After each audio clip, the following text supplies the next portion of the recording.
Good morning, one and all. My name is Manasveer. I am studying in 8B of Shloka CBSE school.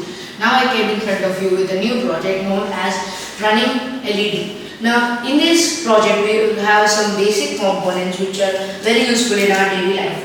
We are having some colors of LEDs, some 220k OHM resistors, and a few jumper wires with a breadboard, and an Arduino UNO with a USB cable. Now, let's know about each part in this project. First, we are having a USB cable.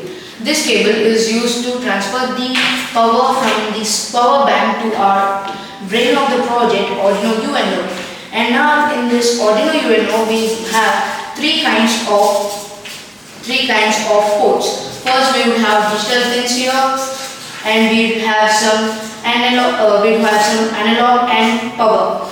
In this analog, we'll have A1 to A5, and in digital pins we would have ground, TRX, and more ports. And in power, we would have GND, 3 volts, 5.5 volts, and etc. Now, in this resistors, we would have some kind of resistors, and resistors are used in our projects to resist the voltage of the current coming into this LEDs. According to our power users, we can use the LEDs.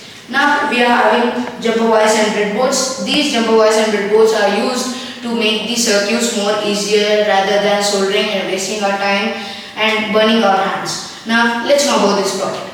This is a running blinking LED which would eventually have a loop of turning one by one LEDs, which would have a high and then all have low, another high and all of them low, and which would have an unlimited loop and continue it forever until the battery dies.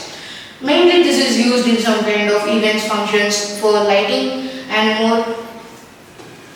Now let's know how would it work. Here we are having a power bank, and when we connect it, you can see automatically the LEDs would blink themselves in a running pathway.